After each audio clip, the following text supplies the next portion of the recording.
The car arrived at 6:47 a.m., 3 minutes early. The doorman at 432 Park did not notice. The building's lobby staff had been trained not to notice things that did not concern them, which was most things. A black Escalade idling at the curb on a Tuesday in January was not a remarkable event. Neither was the man behind the wheel, early 40s, dark hair with the first gray at the temples, a charcoal jacket that was clean but not pressed. He sat with both hands resting on the wheel and looked at nothing in particular. The city outside the windshield was pewter-colored and cold. Snow had fallen overnight, just enough to cover the gutters, and now it was compressed into gray ridges along the sidewalks by foot traffic that had already been moving for hours. New York, in January, operates on a kind of cheerless momentum. Everyone is going somewhere. No one is enjoying the trip.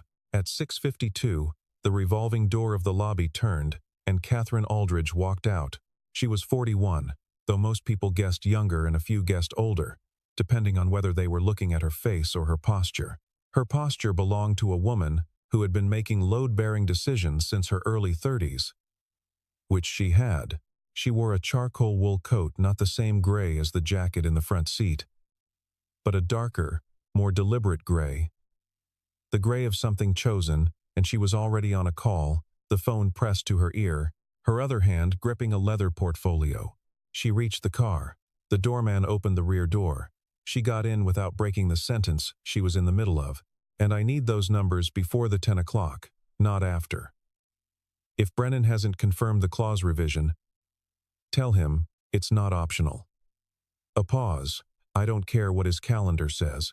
Make it work. She ended the call and looked at her phone. Not out the window. Not at the driver. The car pulled into traffic. For 12 blocks, no one spoke. The driver navigated the morning grid without using the navigation system, which was on but silent. He knew which left turn on 57th would add 4 minutes, and took 56th instead. He knew the light sequence on Park Avenue between 40th and 34th. He made no unnecessary lane changes. Catherine took 3 more calls, sent 7 messages, and opened a PDF on her phone that she read with the focused attention of someone who had learned to extract information in suboptimal conditions. When the car stopped at a red light on Lexington and 23rd, she said, without looking up, "What's your name?" A brief pause. "Nathan. Nathan."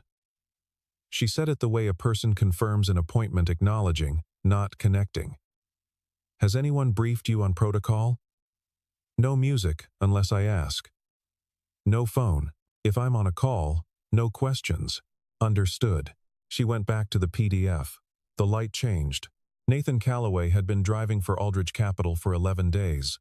He had taken the assignment through a corporate staffing agency that supplied drivers, security escorts, and occasional personal assistance to firms in the Midtown corridor.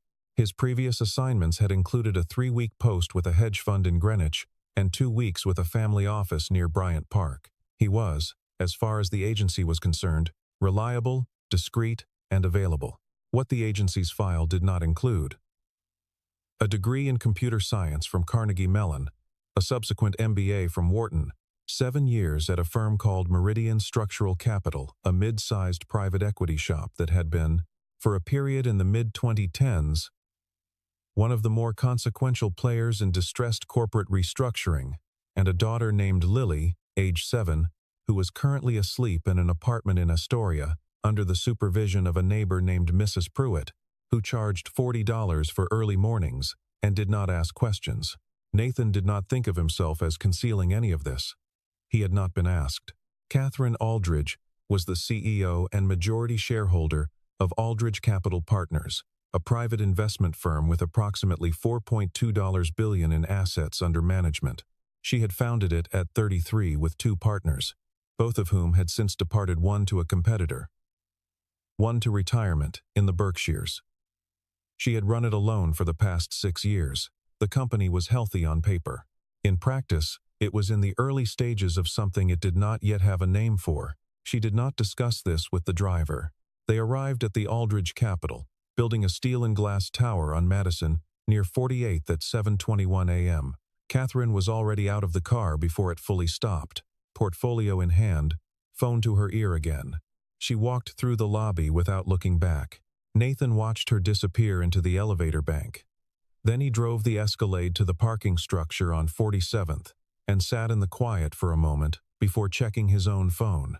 One message from Mrs. Pruitt. Lily is awake. She wants pancakes. I don't have mix. He typed back. There's a box in the cabinet above the microwave. The small one. Thank you. Then he opened a different app, not social, not news, and read for a while. By the end of the first week, Nathan had established a rhythm. 6:47 arrival. 7:20 drop-off. A morning of waiting in the garage, at a coffee shop on 46th, occasionally in the car itself with a book or a document downloaded to his phone. Pickup times varied. Sometimes noon for a lunch meeting, sometimes a direct run to a second address, uptown or in the West Village. Catherine Aldridge's schedule was dense and changeable, and her assistant, a young man named Patrick, who communicated exclusively through a shared calendar app, updated it in real time with the precision of someone who had learned the cost of errors. Nathan read the calendar each morning before driving. Not because he was required to, he wasn't, but because knowing the shape of a day made it easier to do the job well. On Thursday of the second week, he changed routes without being asked. They were heading south on Madison toward a meeting at the Ritz-Carlton, and traffic had stalled at 40th. Catherine was reviewing something on her laptop balanced on her knees, earbuds in. Nathan checked the rear view, then the side mirrors, then made a right onto 39th and cut across to Vanderbilt. They arrived 4 minutes early. Catherine looked up when the car stopped. She glanced out the window, then at the time on her phone. You went around, she said. Yes. How did you know it was backed up before we saw it? Pattern. That block slows when there's a delivery window at the hotel on 40th. Tuesday and Thursday, usually starting around 8:15, she looked at him for the first time that week. Not a long look, 2 seconds, maybe 3. Then she went back to the laptop. That afternoon, between the Ritz-Carlton and a 3 p.m., at a law firm on 6th, Catherine's phone rang through the car speakers by accident. She had paired it to the Bluetooth days earlier and forgotten to disable it. The call connected before she could intercept it. A child's voice. Daddy? Daddy? When are you coming home? Nathan reached for the screen console. Quiet and quick. I'll call you back in 10 minutes, okay? I'm working. Okay. Mrs. Pruitt says, I can have a snack, but I want to wait for dinner with you. Dinner together. I promise. 10 minutes. He ended the call. There was a short silence in the car. Catherine did not comment, but she put her phone face down on the seat beside her, which she had never done before, and did not pick it up again for the rest of the ride. On the Monday of his third week, Nathan noticed the tail. It was a dark blue Lexus, Connecticut plates, 2 car lengths back. He had seen the same plates on Friday outside the building on Madison, then again near the parking structure on 47th, and had made a note of it in the way that people who have worked in certain environments make notes of things. Without writing them down, without announcing them, without being entirely certain they matter. By Tuesday, he was certain. Catherine was on the phone when he changed routes the second time south on Park instead of Madison, then west on 34th, then a doubling back that no sane GPS route would suggest. The Lexus did not follow. Either the driver had lost them, or had decided the destination was already known. Nathan thought the second option was more likely.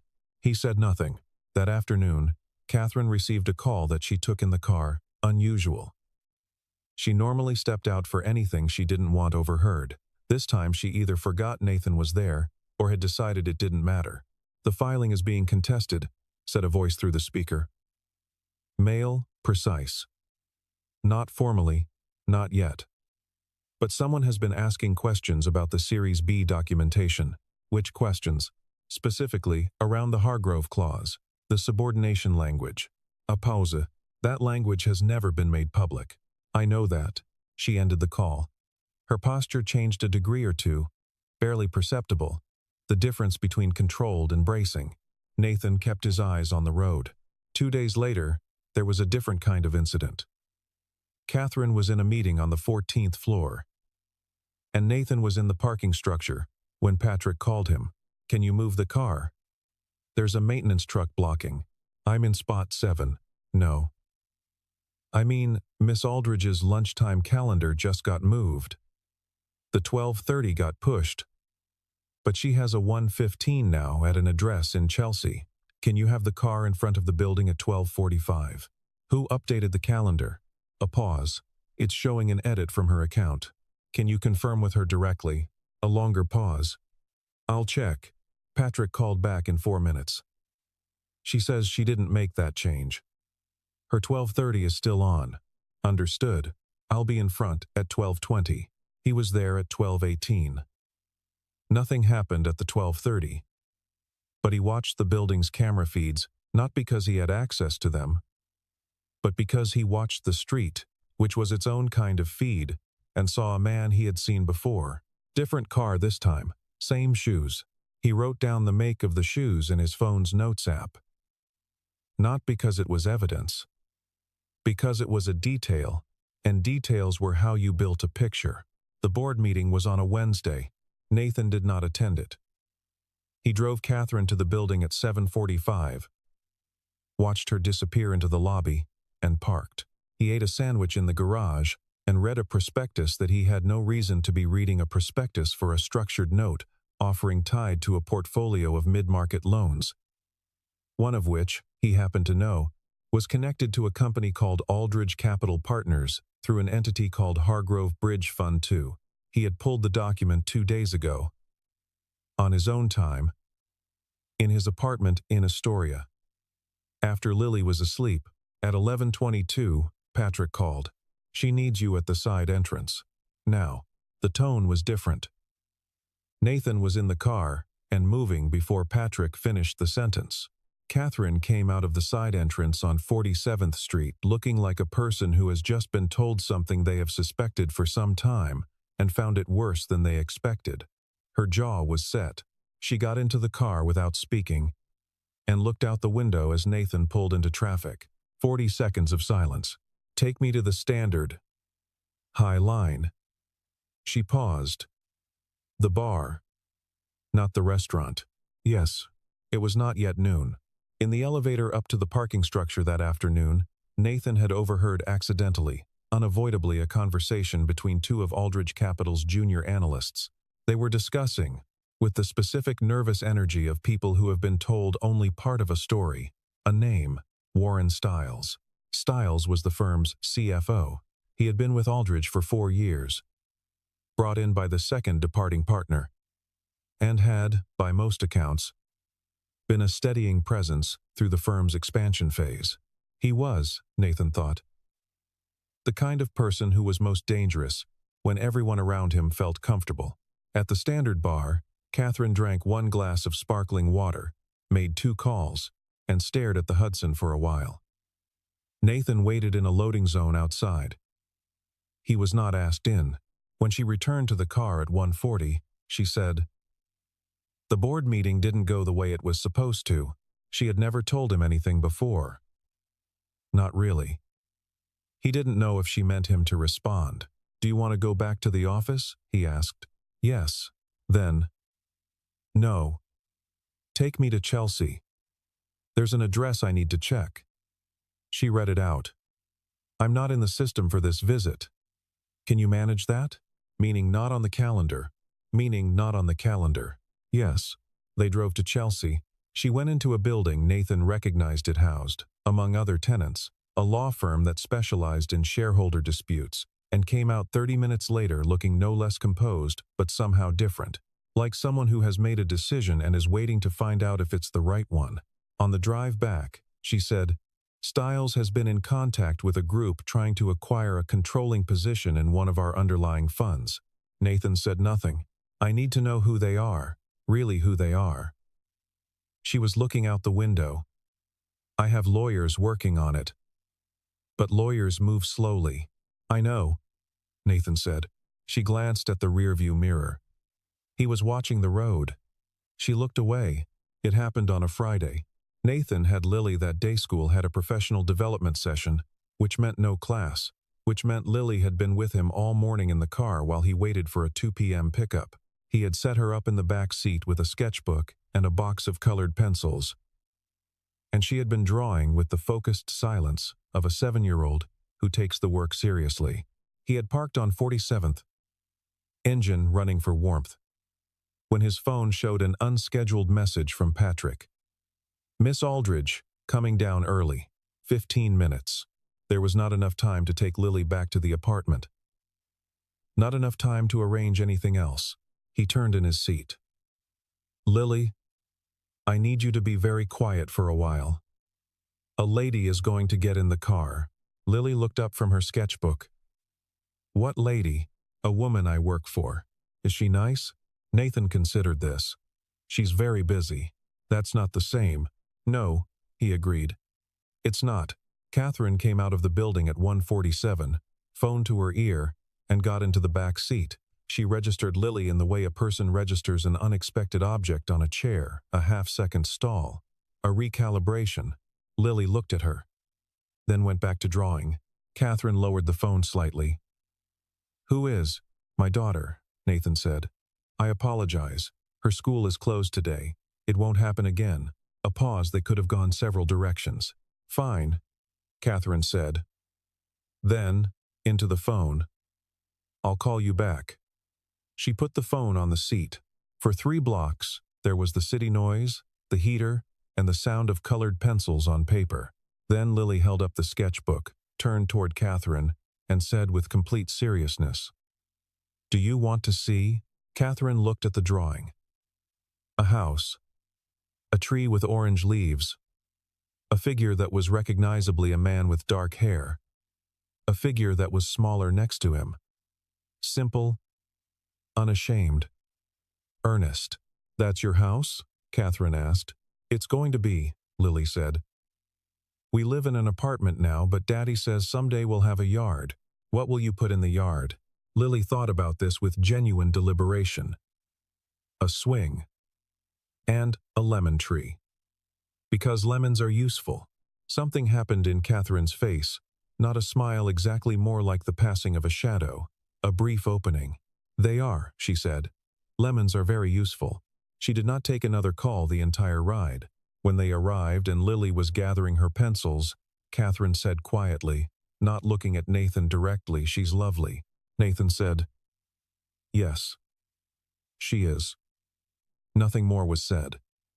But when Catherine got out of the car and the door closed, Lily leaned forward in her seat and said, in a conspiratorial whisper, She is nice, Daddy. She was just scared. Nathan looked at her in the rear-view mirror. You think so? Lily nodded and went back to her drawing. The crisis came on a Tuesday. Nathan heard it the way you hear something you have been waiting to hear. Not as a surprise, but as the arrival of something that was already in motion. Catherine's 8:30 a.m. meeting, a standing session with her senior team, was interrupted. Patrick told him by text, by a security alert. Not a physical threat. A data one.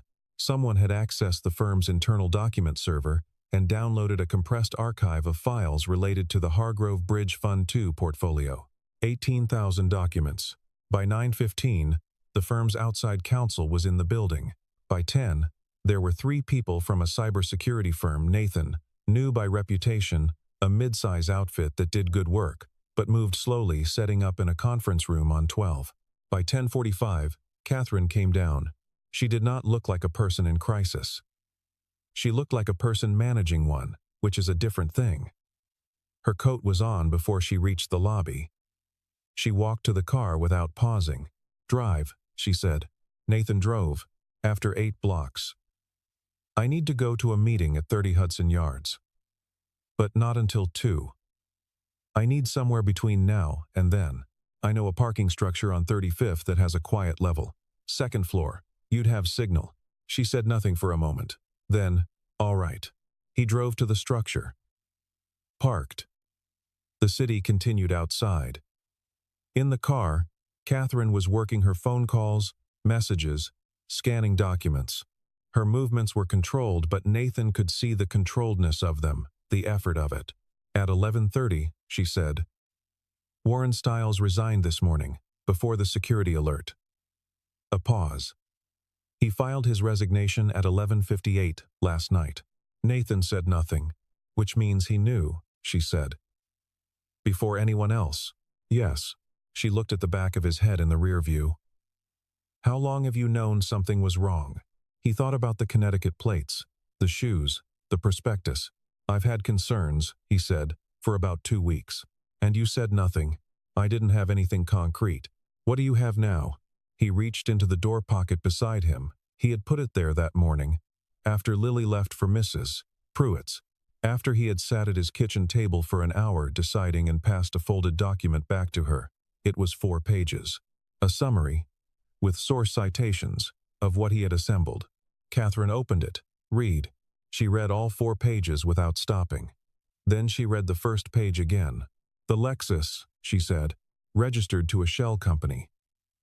Delaware LLC. 2 layers in. It connects to a firm called Caldwell Reyes Associates. They're based in Stamford. I know that name. Her voice was careful. They worked with Stiles at his previous firm. I know. She looked at the document. Then at the rearview mirror. Nathan, she said. He waited. Who are you? He did not answer immediately. The parking structure on 35th was genuinely quiet on the 2nd floor. A fluorescent tube somewhere above them buzzed with irregular frequency. A pigeon moved on the concrete ledge outside. I used to work in restructuring, Nathan said. Private equity. Distressed situations. Companies in trouble. Where? A firm called Meridian Structural Capital. I was there 7 years. Catherine set the 4-page document flat on her knees. Meridian was involved in the Paxton Holdings restructuring in 2017. The one that? She stopped. You were on that deal. I led it. She sat with this. Why are you driving a car? The question was neutral. Not contemptuous, not incredulous. A genuine question. My wife died 2.5 years ago. Ovarian cancer. It was fast. He said it the way a person says something they have said many times. Not because it has stopped meaning anything, but because they have learned to move through the saying of it. After that I needed something that ended at a specific time, that left room for other things. For Lily. Catherine looked at the windshield. Outside, a delivery van made a slow turn on the ramp below. The Hargrove Bridge Fund, she said. You know it. I know the structure. Hargrove Bridge Fund 2 holds subordinated debt against 3 of your underlying portfolio companies. The Hargrove clause in your Series B documentation, the one that's being questioned, determines whether that debt converts in a hostile acquisition event. He paused. If Caldwell Reyes acquires a controlling position in 2 of those 3 companies before Wednesday's board vote, the clause triggers. Your voting control gets diluted. You lose the board. A long silence. I have lawyers looking at this, she said. Your lawyers are looking at the clause itself. They should be looking at the underlying acquisition timeline. Caldwell Reyes moved faster than anyone expected because they used a nominee structure that your outside counsel wouldn't have flagged as connected. He paused again. I pulled the filings yesterday. Both acquisitions are currently at 43% and 47%. They need 51. She turned to look at him directly, not at the rearview mirror, at the back of his head, but at him, in profile. He was looking at the steering wheel. Can it be stopped? The second acquisition can be delayed. There's a regulatory filing with FINRA that has a 72-hour review window. If that filing is challenged on technical grounds before tomorrow, at 9 a.m. The clock resets. He glanced at the passenger mirror, a habit, checking, and then at the rear view where he could see her face. I have the technical grounds. I need someone with standing to submit the challenge. I have standing. You have standing. She looked at the document on her knees. Why didn't you tell me sooner? You didn't ask. She looked at him. I didn't ask because I thought you were a driver, he said. I know. She didn't apologize. Not then. But something shifted in the temperature of the silence between them. What do you need from me? She said. He reached for his phone. A phone number. Someone on your board who isn't compromised. I have the filing drafted. They need to authorize it. Raymond Whitfield, she said immediately. He's the only one I'm certain of. Then call him. Now. Tell him you're bringing him something at 4 o'clock, and that he should clear his afternoon. She picked up her phone. The boardroom at Aldridge Capital Partners occupied the east face of the 14th floor. Floor-to-ceiling glass on 2 sides. A table that seated 22. A credenza along the north wall that held water, coffee, and a fruit arrangement no one had touched. The artwork on the south wall was a single large canvas, abstract, purchased at a price that had briefly been mentioned in a trade publication before being universally forgotten. At 4:17 p.m. on Tuesday, 8 people sat at the table. Catherine Aldridge at the head. Raymond Whitfield, the firm's lead independent director, to her right 70, silver-haired, a former appellate judge who had joined the board 3 years ago and had, in that time, said perhaps 200 words in any formal setting. He said everything that needed to be said, with an expression that had been refined over decades of courtroom experience. 3 other board members. 2 outside attorneys. 1 from the firm Catherine trusted. 1 from a firm that Whitfield had called himself. And Patrick, who was there because someone needed to take notes and because he had proven, in the preceding 4 hours, that he was not part of whatever Stiles had been part of. Nathan was not at the table. He was standing near the credenza, which no one had asked him to do, and which he had positioned himself to do because standing near the credenza gave him a clean sight line to the door and to the table both. No one had introduced him. Catherine had simply said, when they arrived, "He's with me," and Raymond Whitfield had looked at Nathan with the focused attention of a man who has spent a career evaluating credibility quickly and had nodded once. The meeting had been underway for 11 minutes when the door opened and Warren Stiles walked in. He was not supposed to be there. His resignation had been filed at 11:58 p.m. the previous night, which meant he was, technically, no longer an employee of Aldridge Capital Partners. But the building's security had not yet been updated. His badge still worked, and he had, apparently, decided to make one last appearance. He was well-dressed. He was always well-dressed. He had the specific confidence of a person who has spent a long time believing that other people's attention to detail is less acute than their own. He looked around the table, stopped at Catherine, then at Nathan. Something in his posture changed, a small recalibration, barely visible, the kind of thing you only see if you know what to look for. "Catherine," he said, "I think there's been a misunderstanding about the timeline of my departure." "Sit down, Warren," said Raymond Whitfield. Stiles sat. Nathan placed a folder on the table. He had printed everything that morning at the pharmacy on Ditmars, after dropping Lily at school. At 7:04 a.m. The FINRA challenge was submitted at 3:49 this afternoon, Nathan said. He said it the way you state a fact, without inflection. The 72-hour review window resets tomorrow at 3:49. That gives the board sufficient time to call an emergency session with full documentation. He opened the folder and distributed copies, 5 of them, to the people at the table who needed them. He had counted the copies that morning. "The Caldwell-Ray's acquisitions," he continued, "are documented here. Page 3 shows the nominee chain. Page 7 is the Edgar filing history, with timestamps, which shows the coordinated timing with Stiles's access to the Hargrove documentation." He paused. "Page 11 is a record of communications, not the content, only the metadata between a device registered to Stiles and a device registered to a Caldwell-Ray's managing partner over the last 6 weeks. Stiles looked at the folder. Then he looked at Nathan. "You're the driver," he said. "I drove the car," Nathan said. A silence settled over the room. Not the silence of discomfort, the silence of a room in which something has been decided and everyone is catching up to the fact of it. Raymond Whitfield turned one page. Then another. Then he took off his glasses, folded them, and placed them on the table. "Warren," he said, "I'd like you to wait outside." The 2 outside attorneys exchanged a look.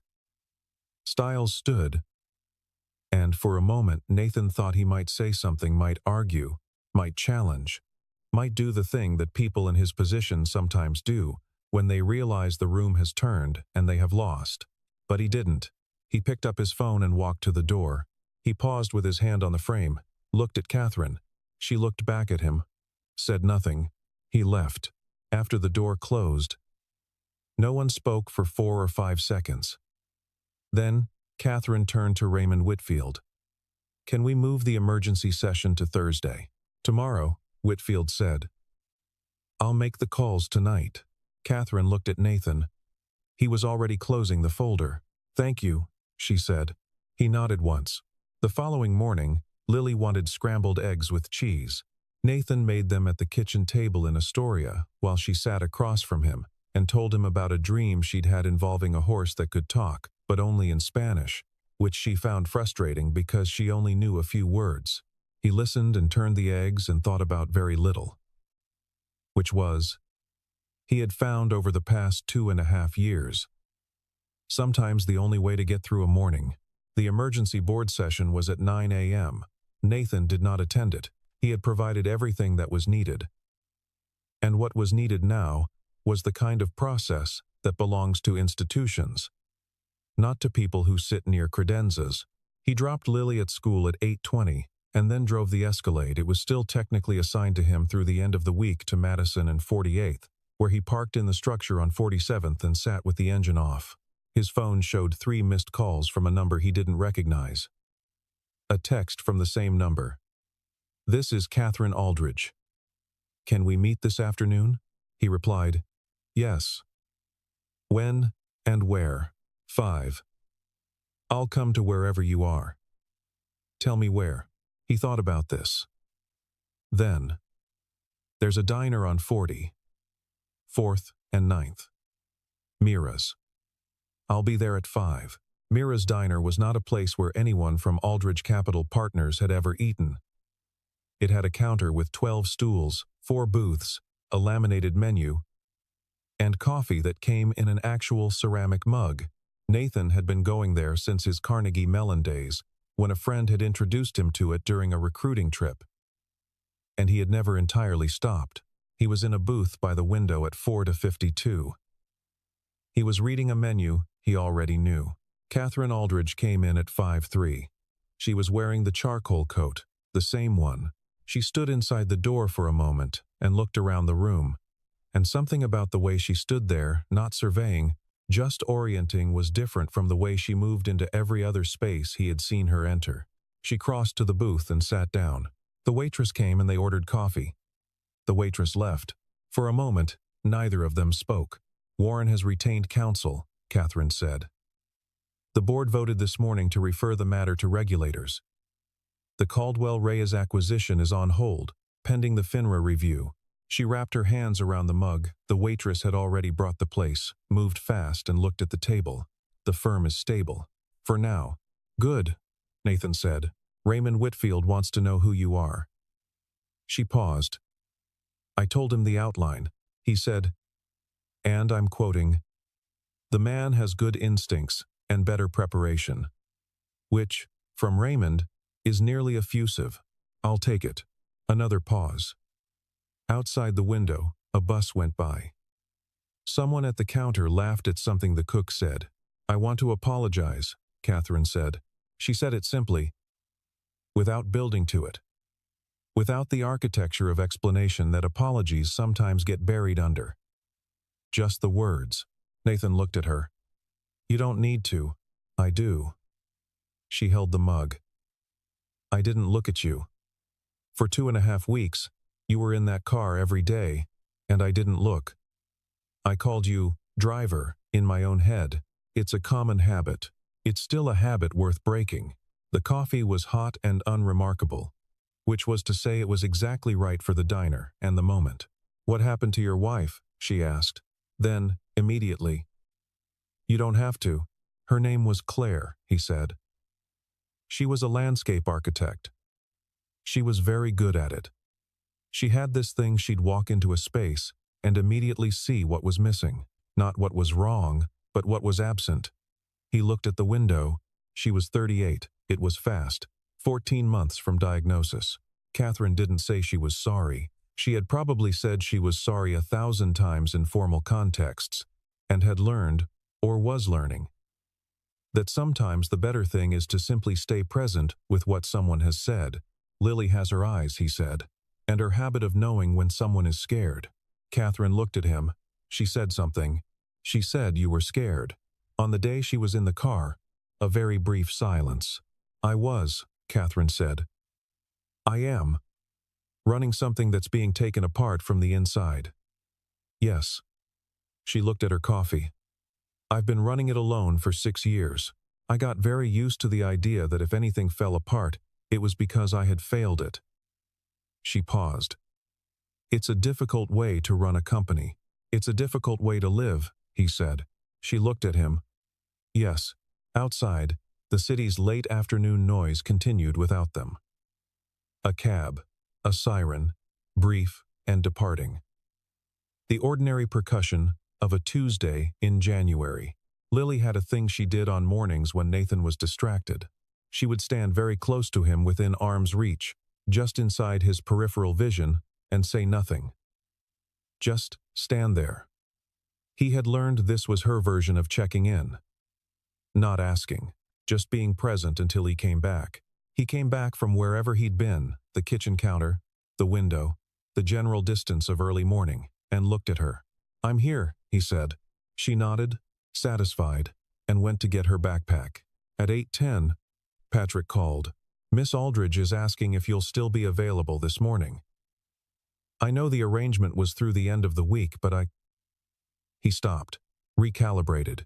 Patrick had been at Aldridge for 2 years, and had, Nathan suspected, a very good instinct for tone. She wants to know if you'd be willing to come in today. I'll be there at 6:47, Nathan said. Right. Yes. A pause. Thank you, Nathan. He dropped Lily at school. She had a science project do something about ecosystems, which she had made into a meticulous diorama involving a pond, several painted pebbles, and what she described as a realistic heron made from pipe cleaners. She carried it with both arms and the focused attention of a person transporting something precious. At the school gate, she turned back. Daddy, she said. Is today going to be okay? He considered this seriously, the way she deserved. Yeah, he said. I think today's going to be okay. She nodded and went inside. He was in front of 432 Park at 6:44, 3 minutes early, same as always. The lobby doorman gave him a nod of the kind given to people who have been around long enough to earn it. At 6:51, the revolving door turned. Catherine came out, and something was different about the way she moved. The same efficiency, the same coat, the same portfolio, but a degree or two different in the set of her shoulders. Not relaxed. Something more honest than relaxed. A person who has been under a sustained pressure and has felt it shift, slightly, overnight. She reached the car. Nathan had the rear door open. He always had it open before she reached the car. It was a habit of courtesy, and she paused. Then she walked to the passenger side. She opened the front door and got in.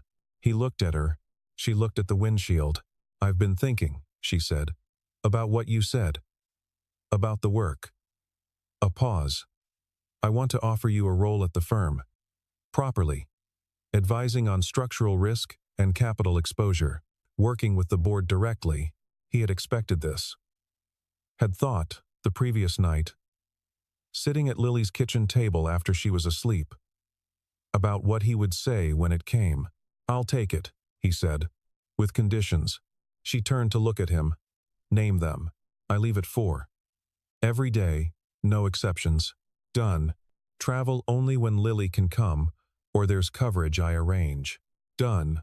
No weekends, unless there's a genuine emergency. A real one, not a calendar emergency. I know the difference, she said. Now. A pause. I'm learning it. He started the engine. Outside, the morning had turned to a flat, clear gray. Not the gray of the first day, the cold and indifferent gray, but the gray that precedes better weather, the kind you recognize if you know what to look for. What do I call you now? She asked. He pulled out from the curb. You can call me Nathan. You always could. She was quiet for a moment. Then, with a precision that he suspected had taken some thought. "Where did you go to school, Nathan?" "Carnegie Mellon." Then Wharton. "Wharton." She looked at the windshield. Of course. They drove north on Park Avenue. The morning traffic moved around them in its usual way. Purposeful, compressed, occasionally irrational. Nathan took the left on 56th that saved 4 minutes. He always took it. "My assistant's name is Patrick," Catherine said. "He's been with me 2 years. He's good. I know. He has good instincts about when things are wrong. That matters more than most people think. I'm beginning to agree with you." She opened her portfolio. But she didn't look at anything in it immediately. She held it closed for a moment and looked out the window at the city going by the scaffolding on a building on 51st. A woman walking 2 dogs, a food cart just opening up, the ordinary texture of a morning that was continuing exactly as it should. "My wife used to say," Nathan said, and stopped. Catherine waited. She said the most expensive thing most people do is only look at what's in front of them. He paused. She meant in gardens. But she meant other things, too. Catherine looked at him. He was watching the road. "She sounds like she was brilliant," Catherine said. She was. He checked the mirror habit. She really was. They drove the rest of the way in a silence that was nothing like the silence of the first morning. That silence had been the absence of acknowledgement. This one was something else entirely, the kind that forms between 2 people who have been through something and come out the other side, and have not yet decided what to call it, not because it's complicated, but because naming things is often the last step, and the last step can wait. The building came into view on Madison. Catherine closed her portfolio. "Tomorrow," she said. "Lily's science project. Did she turn it in today?" Nathan glanced at her. "The heron," Catherine said. She mentioned it. "Last week, in the car." "I wasn't supposed to be listening. The heron was very realistic," he said. "I believe it." She gathered her things as the car slowed to the curb. "Tell her I said good luck." She got out, walked toward the building, stopped once not to look back, but to adjust the strap of her portfolio, or to give herself a second, or because the morning was cold and worth a pause, and then went through the door. Nathan watched the building until the elevator indicator on the lobby display moved from L to 14.